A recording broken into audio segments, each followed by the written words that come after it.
Would you be free from your burden of sin? There's power in the blood, power in the blood. Praise the Lord. ప్రభువైన యేసుక్రీస్తు నామములో మీ అందరికీ వందనాలు తెలియజేస్తున్నాను. యేసు రక్తం అనే ఈ టీవీ ప్రోగ్రాం చూస్తున్న మీ అందరికీ ప్రేమపూర్వకంగా నేను ఆహ్వానం తెలియజేస్తున్నాను. ఈ కార్యక్రమం ద్వారా ఎంతో మంది దీవించబడుతున్నారు, ఆశీర్వదించబడుతున్నారు. అందుని బట్టి మేము ఎంతగానో సంతోషిస్తున్నాము. మేము మీ కొరకు ప్రార్థనలు చేస్తున్నాము. ఈ యేసు రక్తం అనే కార్యక్రమాలు యూట్యూబ్లో కూడా దీన్ని ప్రసారం చేయబడుతుంది. జార్జ్ బాబ్ అని టైప్ చేస్తే యేసు రక్త ప్రోగ్రామ్స్ అన్నీ కూడా యూట్యూబ్లో ఉన్నాయి. రండి, వినండి. మా తండ్రి గారు అయిన reverend doctor S George Babu గారు వాక్య ఉపదేశం అందిస్తూ ఉండగా మనందరం శ్రద్ధగా విందాం, దీవెన పొందుకుందాం. God bless you. జకరియా గ్రంథం 9:11 ఇలా రాయబడి ఉంది. మరియు నీవు చేసిన నిబంధన రక్తమును బట్టి తాము పడిన నీరు లేని గోతులో నుండి చెరపట్టబడిన నీ వారిని నేను మీకు తెలియజేయుచున్నాను. హల్లెలూయా. ఈరోజు నేను మీకు చెప్పే వాక్య పాఠం సబ్జెక్ట్ ఏంటంటే విడిపించే రక్తం. అంటే ఇంగ్లీష్లో లిబరేటింగ్ బ్లడ్ అని పిలుస్తారు. విడిపించే రక్తం. యేసు రక్తంలో గొప్ప శక్తి ఉంది. రోగుల్ని బాగు చేసే శక్తి, పాపుల్ని రక్షించే శక్తి, దయ్యాలను వెళ్ళగొట్టే శక్తి. అదొక అద్భుతకరమైన రక్తం, యేసు రక్తం. ఈ వాక్య ప్రకారంగా చూస్తే విడిపించే రక్తం, లిబరేటింగ్ బ్లడ్. ఎక్కడి నుంచి విడిపిస్తాడు? ఈ వాక్యంలోనే ఉంది. నీరు లేని గోతిలో నుండి. నీరు లేని గొయ్యి అంటే అదేదో చిన్న కాలవేమో, చిన్న గొయ్యేమో, చిన్న గుంటేమో అని మీరు అనుకుంటున్నారు. అది కాదు. పూర్వకాలం అదొక జైల్, అదొక చెరసాల అన్నమాట. నేరస్తుల్ని, మోసం చేసిన వాళ్ళని, దొంగల్ని, ఈ క్రిమినల్స్ అందరినీ అందులో పడేసేవారు, పైన మూతెట్టేసేవారు. ఇర్మియా ప్రవక్త, దైవజనుడైన ఇర్మియా గారిని కూడా ఇలాంటి గోతులోనే పడేశారు. ఇర్మియా గ్రంథం 38:6. వారి ఇర్మియాను పట్టుకొని కారాగృహములోనున్న రాజకుమారుడకు మల్కియా గోతిలోనికి దింపిరి. అందులోనికి ఇర్మియాను తాళ్లతో దింపినప్పుడు ఆ గోతిలో నీళ్లు లేవు, బురద మాత్రమే ఉండెను. ఆ బురదలో ఇర్మియా దిగబడేను. ఆ జకరియా గ్రంథంలో నీరు లేని గొయ్యి అనే పదం ఉంది. ఆ నీరు లేని గొయ్యి ఏంటో ఇర్మియా గారి యొక్క స్టోరీలో మనం చూస్తున్నాం. ఇర్మియా సాధారణ మనిషి కాదు, మనలాంటి ఒక కామన్ మ్యాన్ కాదు. ఆయన ఒక ప్రవక్త, దైవజనుడు, పాస్టర్ గారు, దేవుని చేత ఎన్నుకోబడిన, దేవుని చేత పంపబడిన దైవజనుడు. అలాంటి ఆయన్ను కూడా ఇలాంటి నీరు లేని గోతులు, అంటే ఆ రోజుల్లో చెరసాల, ఒక జైల్, అందులో బందీ చేశారు, పైన మూతేసారు. ఇక్కడ ఒక విషయాన్ని మనం గమనించాలి. ఇక్కడ చూడండి, చక్కగా 2 పెద్ద లైట్లు వెలుగుతున్నాయి, కానీ ఆ గోతులో లైట్లు ఉండవు. దాహం వేస్తే మనం వాటర్ తెచ్చుకున్న వాటర్ బాటిల్ చాలా మంది దగ్గర ఉన్నాయి, వాటర్ తాగుతాం, కానీ ఆ గోతులో వాటర్ ఉండదు. కూర్చోడానికి ఇక్కడ 2 బరకాలు ఉన్నాయి, ఇక్కడ నేను కూర్చోడానికి చిన్న సోఫా ఉంది, కానీ ఆ ఇర్మియా గారు కూర్చోడానికి అక్కడ ఏమీ ఉండదు, బురద. ఇంకా ఆ గొయ్యి యొక్క విశిష్టత ఏంటంటే, మీకు ఎప్పుడైనా ప్రసంగం బోరు కొడితే పక్క వాళ్ళతో మాట్లాడుకుంటారు, పక్క వాళ్ళు చేస్తారు, పలకరిస్తారు. అక్కడ పక్క వాళ్ళు ఎవరు లేరు. మరి ఏమున్నాయో తెలుసా అండి మీకు అక్కడ? అంతకుముందు ఇర్మియాలో లాంటి వాళ్ళు చాలా మందిని అందులో పడేశారు. తిండి లేక, బురదలోంచి బయట పడలేక, ఆ బురద వాసన పీల్చుకోలేక, నీళ్లు లేకపోవడం వల్ల, దాహం వలన, చీకటి, భయం, వాళ్ళు బతుకుండగానే కుళ్ళిపోయి చచ్చిపోయి ఆ బురదలో కలిసిపోయినటువంటి డెడ్ బాడీస్ చాలా ఉన్నాయి. ఒకవేళ ఇర్మియా ఇలా పక్క చెయ్యి పెట్టాడు అనుకోండి, ఎవడో తలకాయ తగిలేదు, బతుకున్న ఓడిది కాదు, కుళ్ళిపోయిన డెడ్ బాడీ. ఈ చెయ్యి ఇలా పెట్టాడు అనుకోండి, ఎవరిదో చెయ్యో కాలో తగిలేదు. అలాంటి డెడ్ బాడీస్ మధ్య, ఆ శవాల మధ్యలో, కుళ్ళిపోయిన శవాల మధ్యలో, ఆ కుళ్ళి వాసనలో, చీకటి గోతిలో, నీళ్లు లేని గొయ్యి అని చాలా స్పెషల్గా పరిశుద్ధాత్మ దేవుడు రాయించాడంటే, అంటే అక్కడ నో కంఫర్ట్స్, సుఖాలు లేవు ఇంకక్కడ. అలాంటి దాంట్లో ఇర్మియాని పడేశారు. ఏం తప్పు చేశాడు? ఆయన ప్రవక్త. ఓకే, పడేశారు. ఒకవేళ ఈయన కూడా బయటికి తీయకుండా వదిలేస్తే, ఈయన కూడా కొన్ని రోజులకి ఆ వాసన, ఆ డెడ్ బాడీస్ గుండె ఆగి చచ్చిపోయి కొన్ని రోజులకి ఈయన కూడా కుళ్ళిపోనన్నమాట అందులో. కానీ కొందరు ప్రేమ కలిగిన వాళ్ళు, దయగలిగిన వాళ్ళు నెమ్మదిగా వచ్చి రాయి తొలగించి తాళ్ళేసి, అరే బాబు జాగ్రత్తగా తాళ్ళు పట్టుకోరా అని పైకి లాగారు. గట్టిగా చప్పలు కొడదాం, హల్లెలూయా, హల్లెలూయా. ముందు చదివిన వాక్యానికి ఈ స్టోరీకి కనెక్షన్ ఏంటంటే, మనమందరం పాపమనే మురికి గోతిలో ఉన్నాము. మళ్ళీ చెప్తున్నాం, మనమందరం, మానవ జాతి యావత్తు పాపమనే మురికి గోతిలో ఉన్నాం. అక్కడి నుంచి బయట పడకపోతే ఊపిరందక చచ్చిపోతాం. అక్కడి నుంచి బయట పడకపోతే భయం వేసి చచ్చిపోతాం. ఎందుకంటే ఒంటరితనం, ఎక్కడ చూసినా డెడ్ బాడీసే ఉన్నాయా గోతులో. గొంతు ఎండిపోతుంది, తాగడానికి ఒక చుక్క నీరు కూడా లేదు. పాపం కూడా అలాంటిదే. కానీ ప్రభు అంటున్నాడు, పాపమనే గోతులో నుండి నా నిబంధన రక్తంతో మిమ్మల్ని విడిపిస్తాను. నేను చేసిన నిబంధన రక్తంతో మిమ్మల్ని విడిపిస్తాను. దేవుని దృష్టిలో మనం అందరం కూడా ఖైదీల్లాగున్నాం. పూర్వం బైబిల్ టైమ్స్లో జైల్లో, చెరసాల్లో ఉంటే వాళ్ళు ఏం చేసేవారంటే, first off and bound with fetters, సంఖ్యలు వేసేవారు, ఇనప సంఖ్యలు, పారిపోతాడేమోనని. సైతాన్ గాడు కూడా మన అందరికి సంఖ్యలు వేసాడు.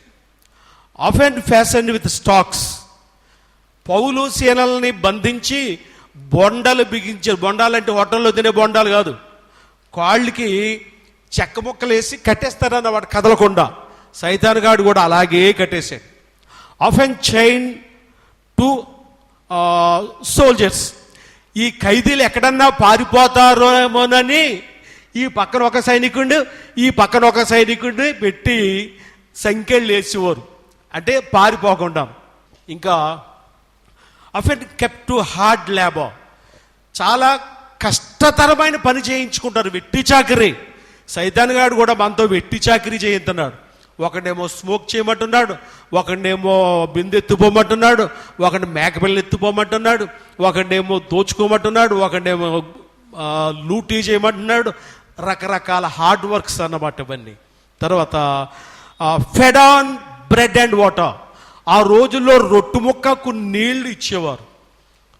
పాపంలో జీవించిన వాడికి ఎప్పటికీ సుఖం ఉండదని దీని అర్థం. తర్వాత క్లోత్ ఇన్ ప్రిజన్ డ్రెస్. జైల్లోకి వెళ్ళినోడు నేను సూట్ వేసుకుంటాను, కోట్ వేసుకుంటాను, బూట్ వేసుకుంటానంటే కుదరదు. మన జీన్ ప్యాంట్లు తీయించేస్తారు అక్కడ. మన తెల్లటి వైట్ షర్ట్లు ఏంటి, ఏం కంపెనీ అది? రామరాజ్ కాటన్ వైట్ షర్ట్లు తీయించేస్తారు. వాళ్ళు వైట్ షర్ట్లే వేస్తారు. ఎవరు? జైల్లో. కానీ నెంబర్ ఉంటుంది. సైతానుగాడు అలాగ బంధించేసాడు మనల్ని పాపంలో. అయితే ప్రభు అంటున్నాడు, ఆ గోతులోంచి నేను విడిపిస్తాను, ఆ చెరసాల్లోంచి నేను విడిపిస్తాను.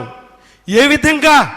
నా రక్తమును బట్టి, నా నిబంధన రక్తాన్ని బట్టి, నేను కాచిన రక్తాన్ని బట్టి, నేను చిందించిన రక్తాన్ని బట్టి నేను వెల చెల్లించాను. ఆ నిబంధన రక్తం. హల్లెలూయా. అందరూ చెప్దాం హల్లెలూయా, హల్లెలూయా. ఇలా జైల్లో ఉండి భయంకరమైన శిక్ష అనుభవించినోడు ఒకడున్నాడు బైబిల్ గ్రంథంలో. ఆయన పేరు సంసోన్. దేవుని వరాన్ని పుట్టాడు, కానీ తిరవలేదు. వరాన్ని పుడితే సుఖమే ఉంది, అది బతుకులో స్థిరం లేదు. పరిశుద్ధాత్మ దేవుని శక్తి బహుబలంగా ఆయన మీద ఉంది. సింహాన్ని చంపేసినంత శరీర శక్తి ఆయనకుంది. చాలా బలవంతుడు. ఎంతమంది వచ్చినా ఓడించేసేవాడు. అలాంటి సంసోను ఒక చిన్న పిల్ల దగ్గర ఓడిపోయాడు. ఎంతటి వారైనా కాంతాదాసులే కైపా అని కరుణామయుడు సినిమాలో ఒక డైలాగ్ ఉంటుంది. ఆ పిల్లని ఎంతగా లవ్ చేశాడంటే, ఎంతగా ప్రేమించాడంటే, అది లవ్ అనాలా ఏటో, ఎంతగా అమ్మాయికి బానిస అయిపోయాడంటే, ఇది కరెక్ట్ వర్డ్. ఎంతగా అమ్మాయికి బానిస అయిపోయాడంటే, శత్రువులు వచ్చారు దెలీలా దగ్గరికి.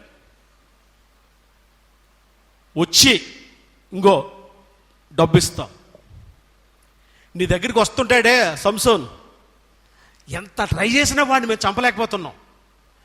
ఆడేవాడండి, ఆడు బలం ఏంటండి బాబు, మనిషా రాక్షసా?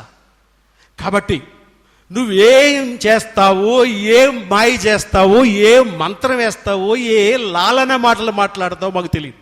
అసలు వాడు బలం ఎక్కడుందో తెలుసుకుని మాకు చెప్పాలి అని తెచ్చారు. డబ్బు తీసుకుంది. అక్కడ డబ్బే కాదు ముఖ్యం, ఇంకొకటి ఏంటంటే నిన్ను నీ కుటుంబాన్ని కూడా చంపేస్తాము చెప్పకపోతే. ఈ అమ్మాయి డబ్బు కోసం అలా చేసిందా, లేక కుటుంబాన్ని చంపేస్తామని అన్నారని అలా చేసిందో మనకు తెలియదు. కానీ నెమ్మదిగా సంసోను గారిని బుజ్జగించడం మొదలెట్టింది. ఆ మాట చెప్పింది, ఈ మాట చెప్పింది, అది చెప్పింది. నీ బలం ఎక్కడుంది, నీ సీక్రెట్ ఎక్కడో మాయిల్ పక్కిరిగాడు చిలక ఎక్కడో ఉందట, 7 సముద్రాల అవతల మరిచెట్టు త్వరలో. అలాగే నీ చిలక ఎక్కడ ఉందని ఎన్నో అడిగింది.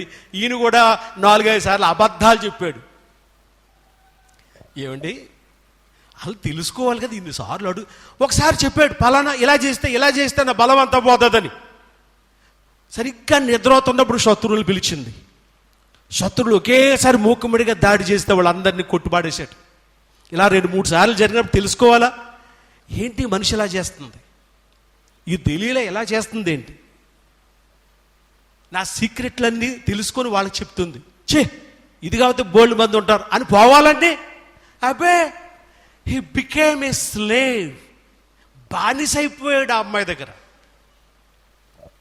ఇంకా ఈ పిల్ల లేకపోతే నేను చచ్చిపోతాను, అలాంటి ఫీలింగ్స్ వచ్చేసాయి. ఒకరోజు నిజంగా చెప్పేసాడంటే తన సీక్రెట్ ఎక్కడుందో. ఆ సీక్రెట్ ఏంటంటే, పుట్టిన దగ్గర నుంచి ఒక్కసారి కూడా హెయిర్ కట్ చేయలేదు, క్షవరం చేయించలేదు. చెప్పేశాడు. నెమ్మదిగా మందు పట్టించింది. ఎలాగా దాన్ని ఏమంటారు, ల్యాప్, ఒళ్ళో పడుకోబెట్టుకుంది. నిద్రపోయాడు. ఎంత నిద్రపోయాడంటే కటింగ్ వేసేస్తున్నా మెలకువ రాలేదు. అలా ఉంటుంది. ఆ పవర్ అలాంటిది, ఆ వ్యామోహం అలాంటిది. గుండి గీసేసింది, ఆయన మెలకు రాలేదు. ఒరే రండ్రా శత్రువులారా, మొత్తం గుండి గీసేసాను రండ్రా, అంతే దొరికేశాడు. శక్తి లేదిక. పరిశుద్ధాత్మ దేవుడు వెళ్ళిపోయాడు, దేవుడు వదిలేశాడు, బందీ అయిపోయాడు. ముందేమో అమ్మాయికి బందీ అయిపోయాడు, ఇప్పుడు గవర్నమెంట్కి బందీ అయిపోయాడు. వాళ్ళు ఫస్ట్ చేసిన పని ఏంటంటే 2 కళ్ళు పీకేశారు. వెతుక్కుంటున్నాడు. చెయ్యి లేకపోయినా బతికేయచ్చు హ్యాపీగా, కాళ్ళు లేకపోయినా హ్యాపీగా బతికేయచ్చు, ఏ జబ్బున్నా హ్యాపీగా బతికేయచ్చు. కళ్ళు లేకపోతే బతికేంటండి బాబు, ఇంకా చీకటి కదా, అయోమయం కదా. చెరసాల్లో పెట్టేశారు, జైలు డ్రెస్ ఇచ్చారు, తిండి లేదు, చాలా అవమానపరిచారు. ఇంకా ఘోరమైన అవమానం ఏంటంటే అక్కడ పిండి మర తిప్పించారు. అది నిజంగా స్త్రీలు చేయాలి, ఆడోళ్ళు చేయాలి. ఈయంతో చేయించారంటే అర్థం ఏంటంటే, మా దృష్టిలో నీవు ఒక ఆడ మనిషి లాంటి వాడివే, అయిపోయింది, నీ సరుకు అయిపోయింది. ఆ జైల్లో చిత్రహింసలు పెట్టారు. తర్వాత దేవుడు దయ చూపాడు, అది వేరే విషయం అనుకోండి. మనం కూడా పాపం అనే చెరసాల్లో ఉన్నాం, సైతానుగాడికి బానిసలమైపోయాం, సైతానుగాడికి బంధీలమైపోయాం. వాడి డైరెక్షన్లో నడుస్తున్నాం మనం. వాడు నెమ్మదిగా వచ్చి స్మోక్ చేయంటాడు, మనిషి మంచివాడే, కానీ వెనకాల డైరెక్షన్ ఇస్తున్నాడు, స్మోక్ చేయని. వెంటనే టప్పని ఎత్తాడు, వెలిగిస్తాడు, గుప్ గుప్ మన రింగులు పొగరప్పిస్తాడు.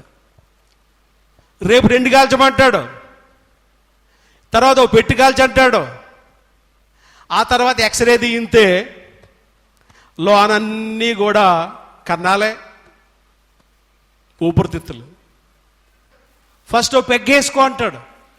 నీ బాధలు మర్చిపోవాలంటే, నీ ఒంటరితనం మర్చిపోవాలంటే, నువ్వు రాత్రంతా హ్యాపీగా నిద్రపోవాలంటే అలవాటు చేసుకుంటాడు. మనిషి మంచివాడే, కానీ వెనకాల డైరెక్షన్ చాలా డేంజరస్ డైరెక్షన్. అలవాటు చేసుకుంటాడు. రేపు ఇంకా డబుల్ కావాలి, తర్వాత ఇంకా ట్రిపుల్ కావాలి, ఎక్కువైపోద్ది. బానిస అయిపోతాడు, బందీ అయిపోతాడు. కొన్ని రోజులకి దగ్గు వస్తుంది, కొన్ని రోజులకి బ్లడ్ వస్తుంది, కొన్ని రోజులకి పరదేశులము ప్రియులారా అని పాస్టర్ గారు పాట పాడి తీసుకెళ్ళిపోవాలి. బయటపడాలని ఆశ ఉంది. మీకు ఒక చిన్న స్టోరీ చెప్తున్నాం. వరదలు వస్తున్నాయట, అందరూ ఊళ్ళు ములిగిపోయి ఇళ్ళు కొట్టుకుపోయి అందరూ ఏడుతుంటే ఒకడేం చేశాడంటే గోదావరి గట్టు మీద కూర్చొని ఏమన్నా కొట్టుకొస్తాయేమో తీసేసుకుందామని ఆవిడ చూస్తున్నాడు. చాలాసేపు ఎదురు చూశాడు. ఇంకా అబ్బాయి ఏం రావట్లేదురా, ఇంటికి వచ్చేద్దామనే టైంలో నల్లగా వరదొట్టు కొట్టుకొస్తుంది. చూశాడు, అబ్బా ఇదేదో నల్లగా ఉంది, మంచి చేవదై ఉంటుంది, ఏదో మాను పెద్ద కలప కొట్టుకొచ్చేస్తున్నది. దిగాడు గజేతగాడు, ఇదిగుంటే వెళ్ళాడు, దాన్ని లాక్కొద్దామని పట్టుకున్నాడు. పట్టుకోగానే అదేమో ఈయన పట్టుకుంది. ఒడి నుంచి కేకలేస్తున్నారు, ఒరే వదిలేరా బాబు, దాన్ని వదిలేరా, అది ఎలుగుబంటిరా, వదిలేరా వదిలేరా. అప్పుడు ఈడేమంటున్నాడు, నేను ఎప్పుడో వదిలేసాను రా బాబు, అది నన్ను వదలడం లేదురా. మునిగి చచ్చాడు. పాపం కూడా అంతే, రావాలి బయటకు వచ్చేయాలని ఉంటుంది, క్లీన్ లైఫ్ జీవించాలని ఉంటుంది, ఈ గోతుల్లోంచి బయట పడాలని ఉంటుంది, ఈ మురికిలోంచి బయటకు వచ్చే, కానీ శక్తి సరిపోవట్లేదు. సంఖ్యలు తెంపుకొని బయటపడడానికి we are helpless and we are hopeless. మనకి హెల్ప్ చేసేవాళ్ళు కావాలి, విడిపించేవాళ్ళు కావాలి, నడిపించేవాళ్ళు కావాలి, ఆ గోతులోంచి బయటకు లాగేవాళ్ళు కావాలి, ఆ చెరసాల్లోంచి డోర్స్ ఓపెన్ చేసి తీసుకొచ్చేవాళ్ళు కావాలి. ఎవరు? Who can deliver us, who can liberate us. ఎవరు విడిపిస్తారు మనల్ని? అప్పుడు ప్రభు అన్నాడు, ఇదిగో నేను వచ్చాను, ఐఎమ్ హియర్, నేను వచ్చాను, బిహోల్డ్ ఐఎమ్ హియర్. చూడండి, నేను వచ్చాను, మిమ్మల్ని విడిపించడానికి వచ్చాను, సైతాను సంకెళ్ళు తెంపేయడానికి వచ్చాను, సైతాను కట్టిన తాళ్ళు కాల్చేయడానికి వచ్చాను, సైతాను ఏ పాపమనే గోతిలో మురికిలో తోసేసాడో అవన్నిట్లోంచి విడిపించడానికి వచ్చాను. ఎలా ఎలా విడిపిస్తాను అనుకుంటున్నారు? నా రక్తముతో విడిపిస్తాను. నా నిబంధన రక్తం, నా శరీరంలో ఉన్న పవిత్రమైన రక్తాన్ని కార్చి, అమూల్యమైన రక్తాన్ని కార్చి, నిరపరాధి రక్తాన్ని కార్చి, నిబంధన రక్తాన్ని కార్చి, హేబెల్ రక్తం కంటే మరి శ్రేష్టముగా మొరపెట్టి ప్రోక్షణ రక్తాన్ని కార్చి, ఆ రక్తంతో మిమ్మల్ని విడిపిస్తాను. గట్టిగా చెప్పకూడదాము హల్లెలూయా, హల్లెలూయా. ముగింపులోకి వస్తున్నాను. ఒక చిన్న స్టోరీ చెప్తా. పూర్వం జాన్ న్యూటన్, ఐజక్ న్యూటన్ కాదు, పిల్లలకి సైన్స్ తెలిసిన వాళ్ళకి ఐజక్ న్యూటన్ తెలుస్తుంది, గురుత్వాకర్షణ శక్తిని కనిపెట్టినటువంటి ఆయన కాదు. ఈయన పేరు జాన్ న్యూటన్. ఈయన ఇంగ్లీష్లో ఒక మంచి పాట కూడా రాశాడు. ఆ పాట నాకు రాదు. అమేజింగ్ గ్రేస్ అని, ఆశ్చర్యమైన కృప అని ఒక పాట రాశాడు. ఇప్పటికీ కూడా వరల్డ్ ఫేమస్ సాంగ్. కొన్ని వందల సంవత్సరాలు అయిపోయింది. ఆయన ఇప్పటికీ ప్రపంచంలో చాలా మంది పాడతారు ఆ పాట. ఆ పాట నాకు రాదు, లేదా పాడి వినిపించు. జాన్ న్యూటన్ తల్లి చాలా భక్తురాలు. చిన్నప్పుడు పాటలు నేర్పించింది, బైబిల్ నేర్పించింది, అన్నీ నేర్పించింది. కొంచెం పెద్దోడు అవుతున్నాడు ఆ టైంలో తల్లి చచ్చిపోయింది. తండ్రి సంగతి నాకు అంతగా తెలియదు.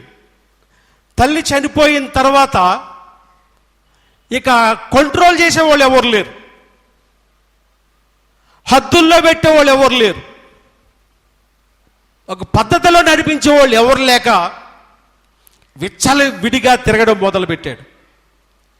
చిన్నప్పటి నుంచి అతనికి సముద్ర ప్రయాణాలంటే ఇష్టం. అందుకని ఓడల్లో సముద్ర ప్రయాణాలు చేసేవాడు. తల్లి భక్తి నేర్పించిన తల్లి లేదు. ఎప్పుడైతే భక్తి నేర్పించేవాళ్ళు లేరో వీడు భక్తి అంతా మర్చిపోయాడు. ఇంకా విచ్చలవిడిగా తిరగడం మొదలెట్టాడు, పాపంలో జీవించడం మొదలుపెట్టాడు. ఒక మంచి వ్యాపారం కూడా మొదలెట్టాడు. వ్యాపారం ఏంటంటే, ఆ రోజుల్లో నీగ్రో వాళ్ళని అమ్మేసేవారు. నీగ్రోస్ అంటే బ్లాక్ పీపుల్ అన్నమాట. ఆఫ్రికాలో నల్ల జాతి ప్రజలు ఉంటారు, వాళ్ళని అమ్మేవారు. ఆ వ్యాపారం మొదలెట్టాడు. ఎందుకు ఆ వ్యాపారం మొదలెట్టాడంటే, ఒకటి డబ్బులు బాగా వస్తాయి, రెండు మనుషుల్ని నమ్మడం కదా, ముఖ్యంగా అమ్మాయిల్ని. కాబట్టి తను ఎంజాయ్ చేయొచ్చు, ఎవరితో పడితే వాళ్ళతో ఎంజాయ్ చేయొచ్చు అనే ఉద్దేశంతో వ్యాపారంలోకి దిగాడు. ప్రార్థన మర్చిపోయాడు, బైబిల్ మర్చిపోయాడు, దేవుడంటే మర్చిపోయాడు. చిన్నప్పుడు నేర్చుకున్నటువంటి విద్య అంతా, బైబిల్ విద్య అంతా మర్చిపోయాడు. ఇంకా మనుషుల్ని హ్యూమన్ ట్రాఫికింగ్ అంటారు ఇంగ్లీష్లో. ఆ హ్యూమన్ ట్రాఫికింగ్ అంతా నేర్చుకొని ఇంక ఇలాగా చాలా దౌర్భాగ్యమైన జీవితం, చెడు జీవితం జీవిస్తూ ఉన్నాడు. ఇలాంటి టైములో ఒక అమ్మాయితో బాగా క్లోజ్ రిలేషన్ ఏర్పడింది. ఎంత క్లోజ్ అంటే సేమ్ సంసోన్ లాగే బానిస అయిపోయాడు ఆ పిల్లకి, బందీ అయిపోయాడు ఆ పిల్లకి. రే టీ పట్టురా, టీ పట్టుకొచ్చేవాడు. అంత లోకం అయిపోయాడు అమ్మాయికి. స్నానానికి వేడి నీళ్ళు పెట్టు, వేడి నీళ్ళు తెచ్చేవాడు.